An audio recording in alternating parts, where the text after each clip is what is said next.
Sveikos merginos, šį kartą aš noriu su jumis pasidalinti savo kosmetikos pirkiniais ir pradėsiu nuo štai šios Flormar kosmetikos firmos.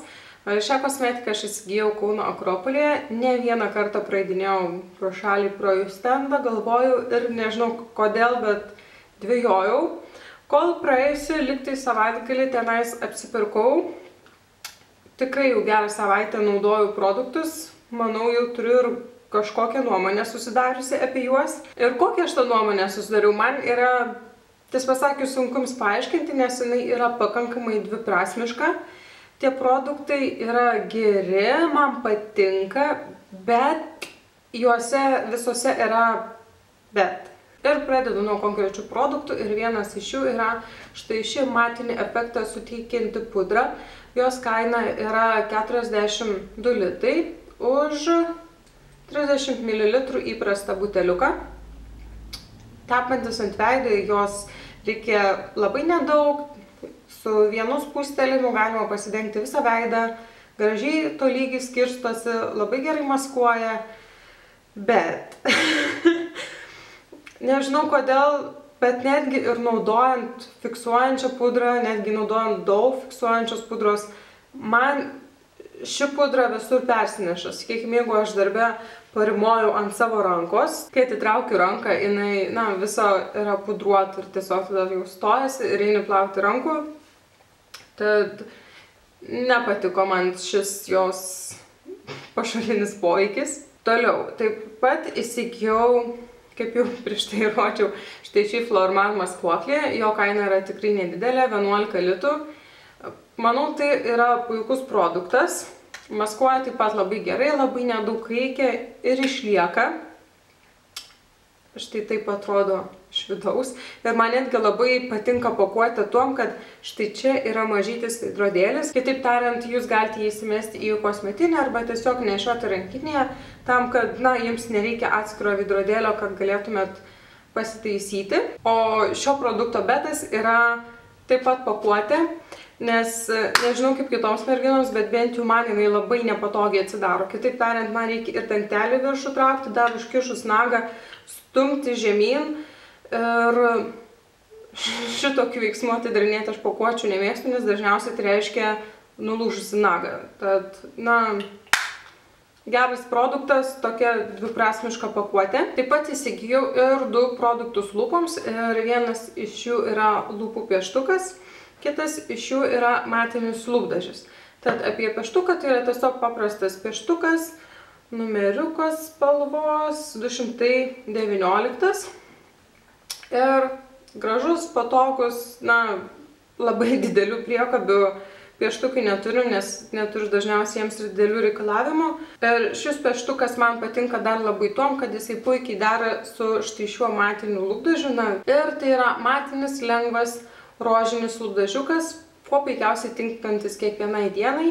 Ir tai yra Super Matte Lipstick 209. Ir štai parodysiu jums iš arčiau pieštuką ir lūpdažį. Lūpdažio kaina 11 litų, o pieštuko 7. Dar viena mano Flormar pirkinių netaip labai pasisekė, nes, galiu pasakyti taip. Pagamintas Flormar, patobulintas Akelos.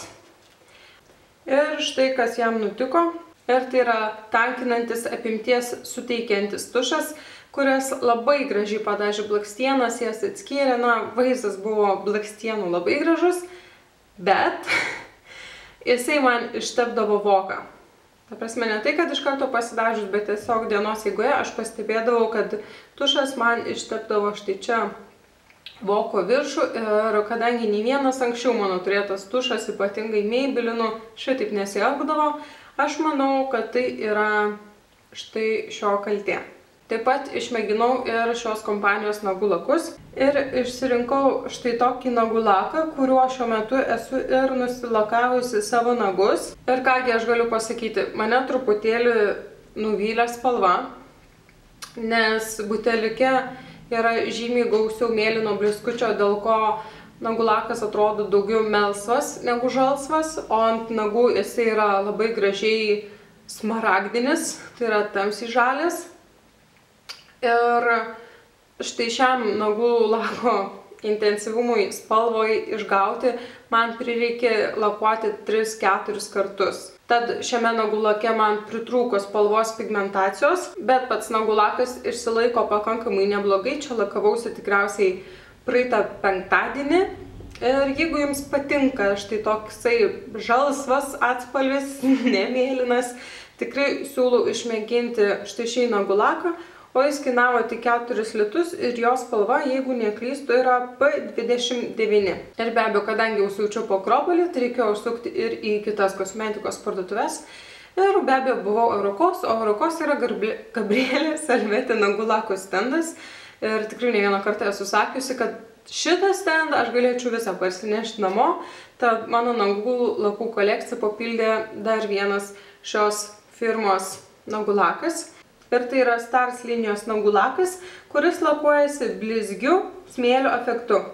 Ir dar lygiai taip pat apsipirkau eBay, kur pirkau goš šešėlius. Nežinau kaip jums, bet man goš šešėliai tikrai labai patinka. Ir pirkau didelį kiekį, tiesą pasakius, nes negalėjau atsispirti pasiūlymui, o pasiūlymas buvo toksai, kad 2 vienodi šešėliai už vieno šešėlio kainą.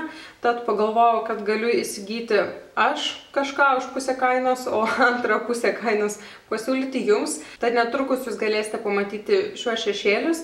Ir jeigu norėtumėt kažkurį iš jų įsigyti, šio filmuko aprašyme aš paliksiu nuorodą į mano Vinted spintą, kurią paspaudę jūs rasite šios šešėlius, jų aprašymus, bei ten galėsite susisiekti su manimi dėl jų įsigijimo. Kol kas manau tiek.